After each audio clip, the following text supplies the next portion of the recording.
So this is Right. part. Yeah, so I'm loving this, Georgios. So I'm finding it fascinating, and I can resonate with what you're saying. So is there any signs or red flags that people can avoid, or just to know that, or is it something that we have to like you did, just be with someone on an intimate or friendship level very deep, and they're just going to open up, and you're going to see all these red flags and things, and thinking, this person doesn't get me. Is that what everyone is has to experience here? These kind of things with them, or should we just, if we see it straight away, reject them, send them on to someone else? Is that our role here? I usually I minimize my interactions with them, but if I want to interact with them, like if I care about them, if I like them or whatever, when I try to go deep with them, I ask them questions about what they think, how they feel, and it's almost like for a moment I help them to be more self-aware of what it is they're thinking, but I don't try to change them. Hmm.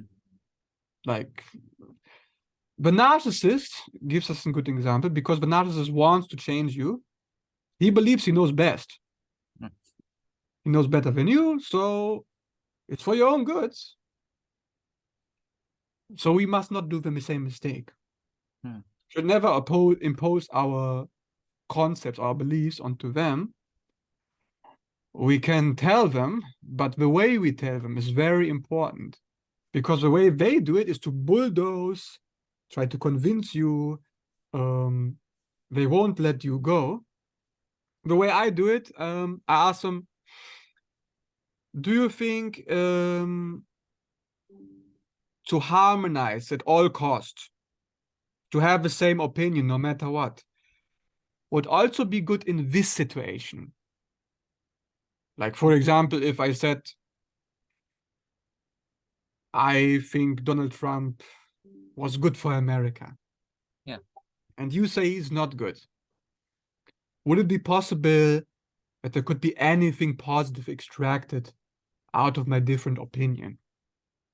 And then you make them think, oh, could there be something positive? Hmm. And but what is the point of this? I just like to play games with them, if I'm honest with you.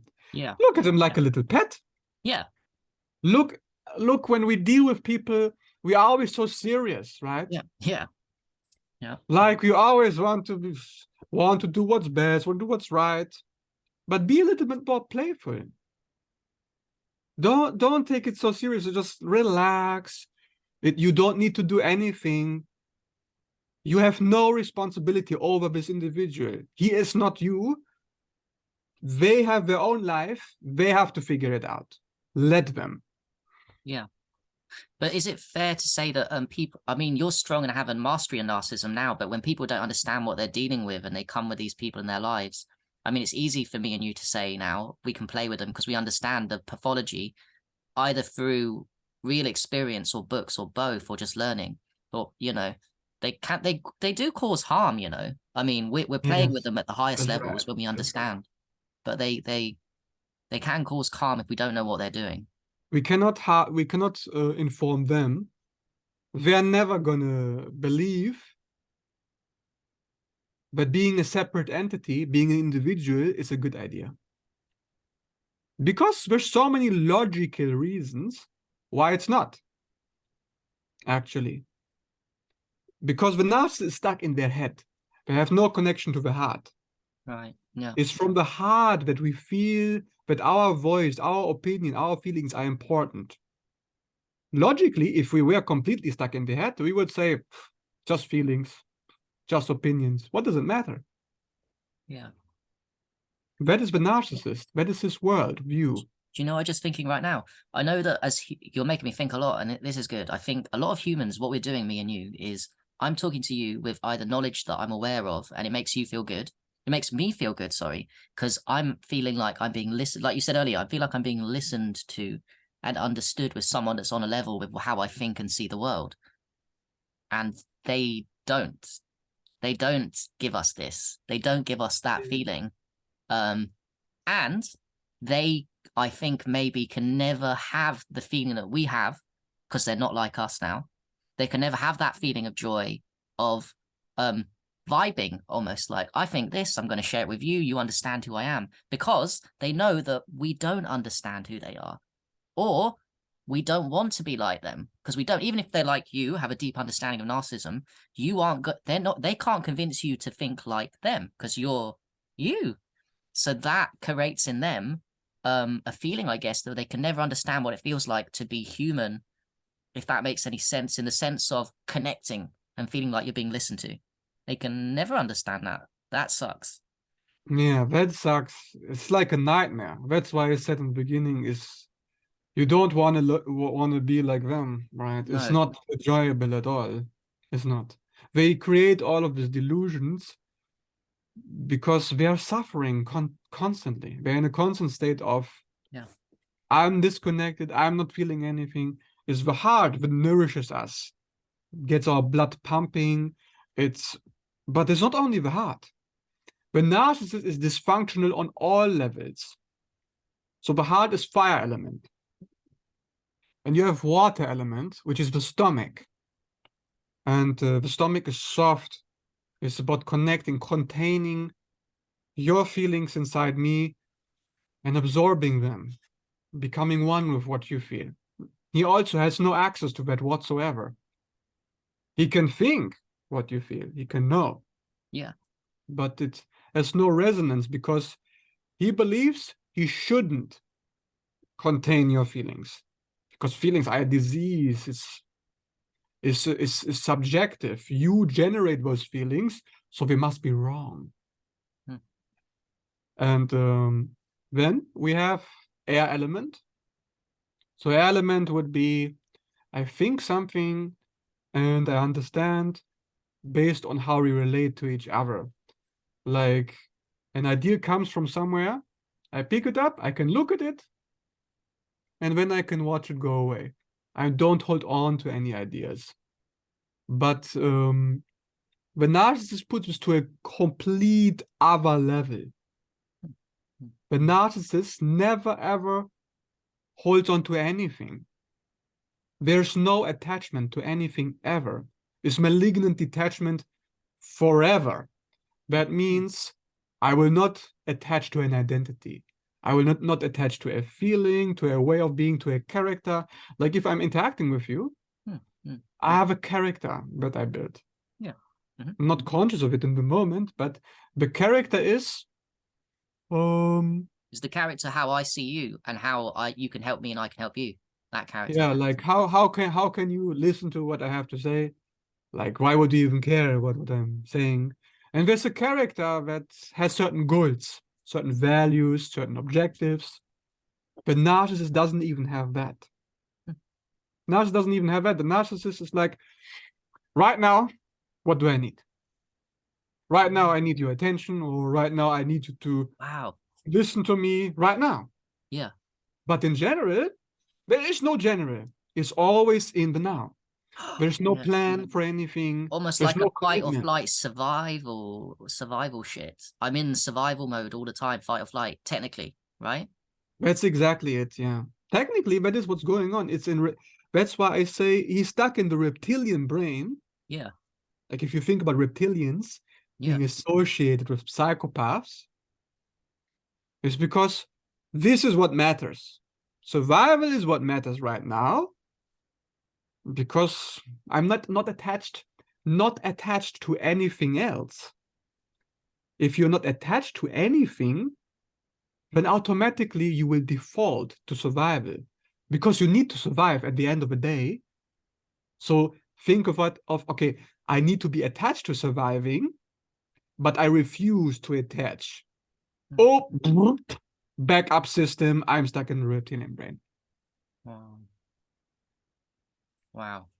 And then they can't grow. You can't grow if you're in survival mode all the time. I'm trying to heal from PTSD and trauma. We all are. I mean, I say we all are, but that's the reason I think we came here. And I think they're just too far gone. And if you're in survival mode all the time, there is no way that you can grow or see yourself or anyone properly. And that truly sounds like a fucking nightmare. And actually does bring out my compassion. But having said that, when I meet them, I'm just weirded out, and I'm not into compassion for them. I find this very, very interesting to talk about this compassion theme, because I dealt with a lot of individuals in the last year, and I had to learn a character to deal with them. Everybody needs to learn a specific framework of how do we deal with these people. Yeah. And I developed my own framework, so it works for me. Don't know if it works for anybody else, but I can share mine. Yeah. Yeah. Okay. I deal with I'd them. also say, Georgios, that it would probably work for everyone, bearing in mind if they all think the same, like you're saying, narcissism, then I mean you can do different variations of what you're going to say, but at the core, I think you're going to reveal a truth that everyone can do for them. Yeah, it has worked for me very efficiently. So maybe it will work for others. Yeah, that's why I want to share. It's correct. So I deal with them from a Queen of Swords position. So the Queen of Swords, she looks at a person, and when she makes a decision, she does it rationally. I do not make any decision when I deal with this person on my emotions. Because the narcissist, the only way the narcissist can manipulate you, the only way, is if you are in your emotions. If you are making a decision based on, oh, I feel guilty about this, so maybe I should adjust. Or maybe I feel bad about this, or I feel compassion for them. All of these are emotions, which are very good and very important to make decisions on. But when you're dealing with a narcissistic individual, I bring this persona to the front. I bring the Queen of Swords. So now I'm dealing with you from my eye. I'm watching your behavior. I'm observing. What are you trying to accomplish? What is your intention? What do you need from me? What do you want? And then if it's okay, if I don't compromise myself, then I will give you what you want. Otherwise, I will not. It's simple. That's it. I don't need to think about, oh, they're so hurt, they need help. I don't care if they need help. Yeah. Everybody needs help. Yeah. Everybody needs help. But I will try to help if possible, but I will do it through a Queen of Swords lens. Yeah, you have Because to. You can't invest your emotions. I need to be grounded. I need to be centered. I need to be centered in something, because emotions are like the moon. The moon moves all the time, always changing from one moment to the next. It's not reliable. It's not stable. Yep.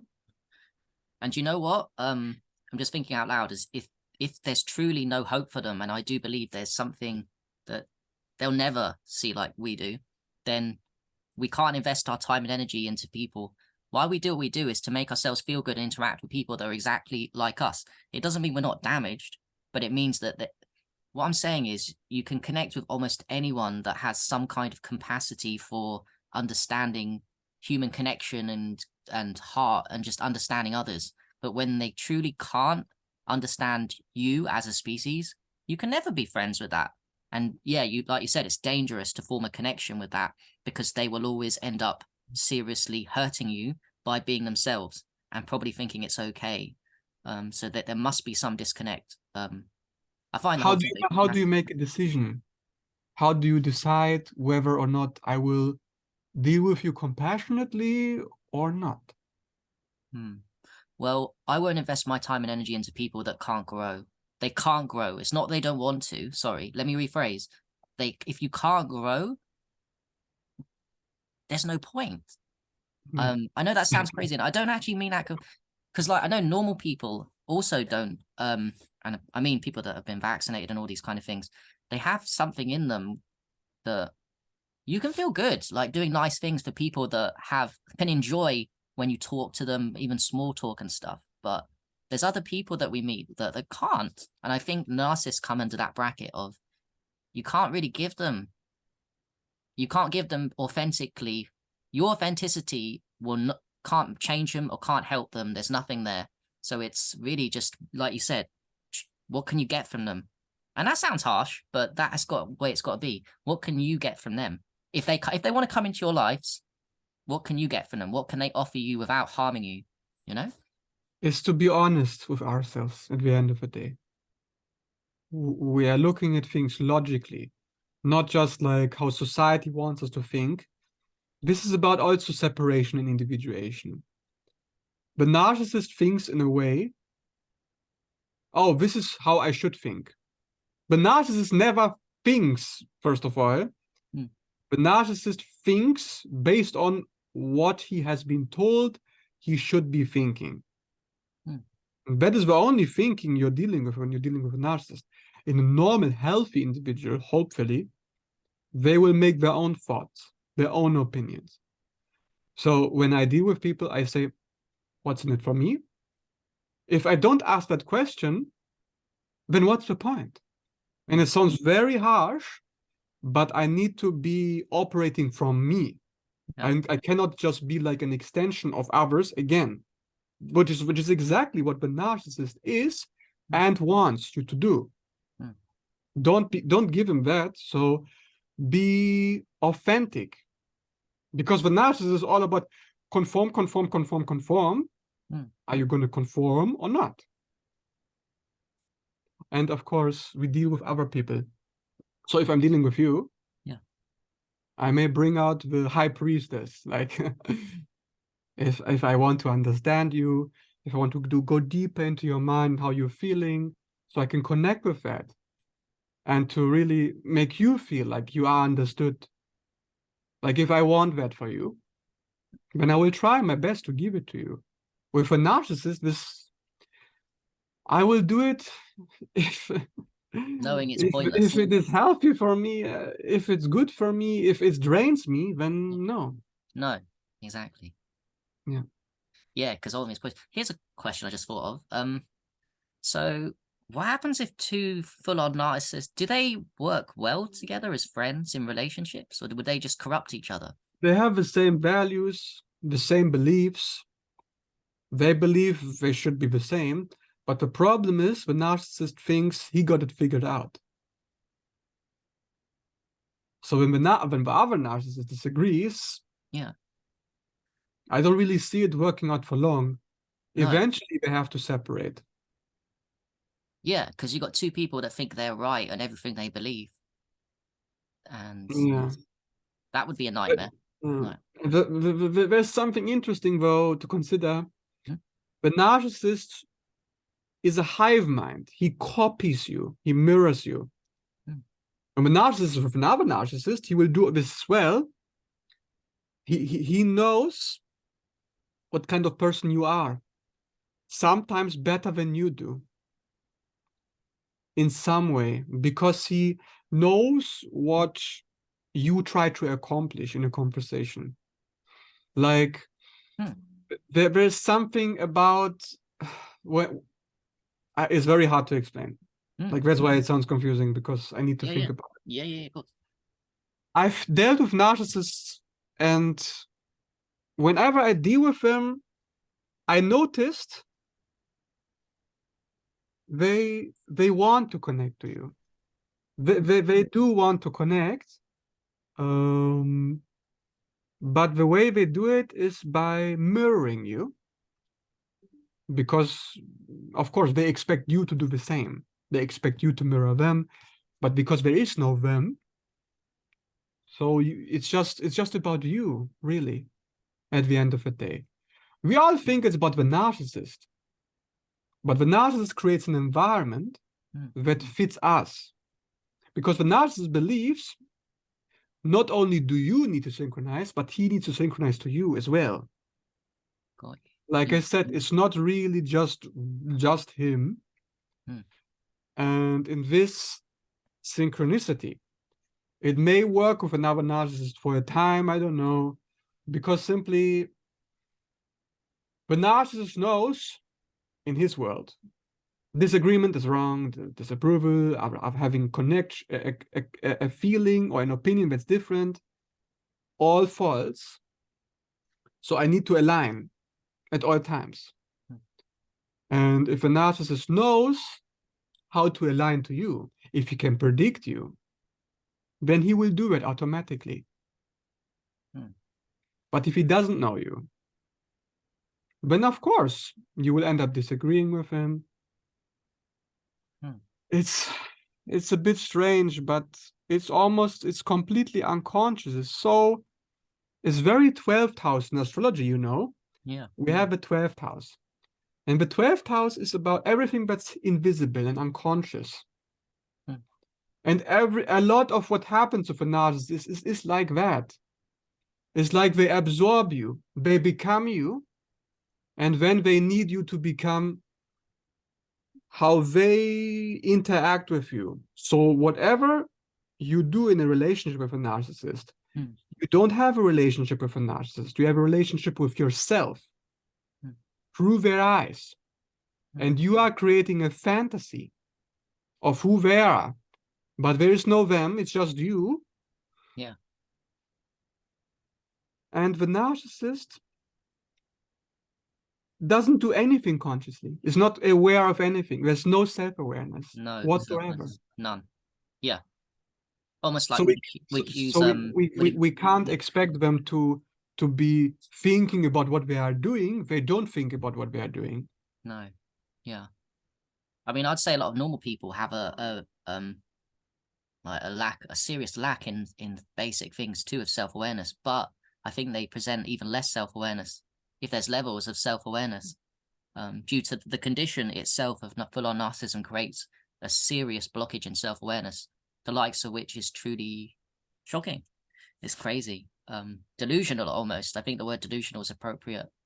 But I was also thinking, Georgios, I mean, it's a childish sense of living in the world, but also it's their attempts to connect. There is some kind of, in their heads, that it's not like done from what they're doing isn't from a malevolent place. They know that they're not trying to do that, I don't feel. I think they're just trying to connect, bearing in mind their blockages and all that's going on. But it's just the wrong way to do it, obviously. Yeah, they think connection is about synchronization, becoming one, being the same, and that's it. It's the only connection they ever experience. Of course, it's not real, because nobody is the same, not completely. So the narcissist is completely cut off. He's alone, forever alone. Wow. Also, quick question: what happens if they do plant medicine, like some serious plant medicine? What would that do? Would that defry the brain, or is it just doesn't it just show them? I've seen it happen before when I took high dosages with my ex. He went into a almost psychotic break. He panicked because he thought reality was trying to hurt him. That is basically what narcissists really feel inside. Reality is out to get me. It's trying to prove to me that I'm living in a fantasy. But I know I am real. I know nothing is real. I know I'm nobody. So why are you trying to tell me that I am someone? Stop trying to tell me that I exist. I'm an individual. Stop trying to tell me I'm an individual. Because if I exist, that means I can be hurt. Right. I can be touched. I can suffer. The narcissist, even though I'd said before, they do suffer, but the way they do it, the suffering is here, but it's not me. It doesn't belong to me. It's not my suffering. They don't identify with the experience of it.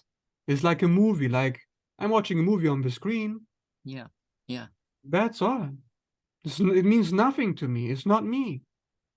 Right, because the suffering's so bad, they third party the suffering. They're not in the suffering. They zoom out of it, and that creates always a third party. Always, yeah. So in a psychedelic experience, it's the same.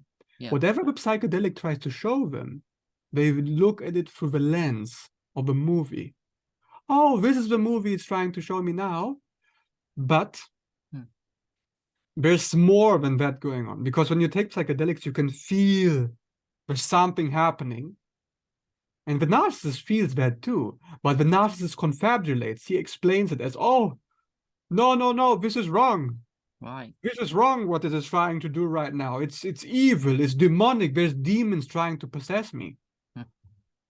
And of course, because he believes that, then he gets hallucinations of demons and it's actually happening. And he actually gets demons. Yeah. Self-fulfilling prophecy. Yeah. So what can you do? The psychedelics aren't really going to help him. As long as he is attached to that lens, but it's all a dream, it's all unreal.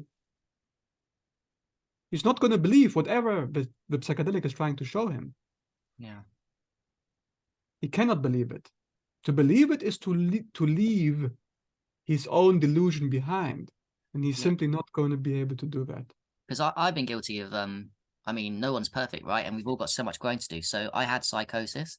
And yeah, I mean, with each time I take these medicines, the psychosis is either better handled, I've noticed, or it doesn't last as long and I get back into reality. But I start growing from it. Because I remember what you said, psychosis is just the plant medicine showing you too much reality for your brain to handle because you've basically been living sort of a lie in your head. Depending on how much you take, the psychosis can make you go crazy. But yeah, with them, it's like, yeah, they like, refuse. They actually refuse. It's like a child. Oh no, reality hurts. right. No hurt, no. Yeah, and Like a reality is baby. really hard, and it does. But we need to grow, look at it to grow, or else we got no chance here. Yeah, no chance. It's like I'm in my heart. I have strength that I can rely upon. I have a core. This core sustains me. It's the only reason why I keep going. Because I'm attached to keeping the core intact, to remain centered, to remain in this reality, to be someone, to be someone. To be someone is not to be an identity, to be like something specific.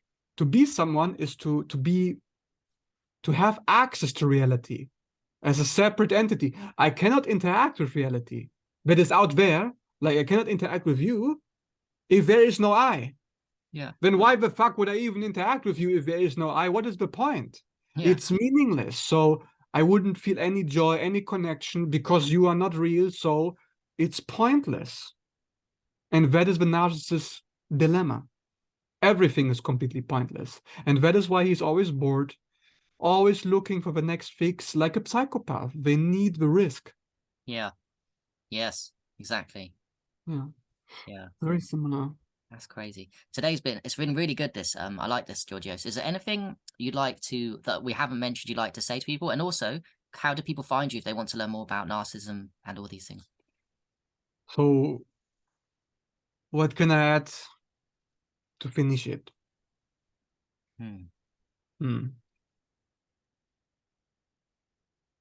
I think what helped me the most, how did I break out of this? Out of a narcissist bubble? Because I was with a narcissist for 17 months. How did I leave?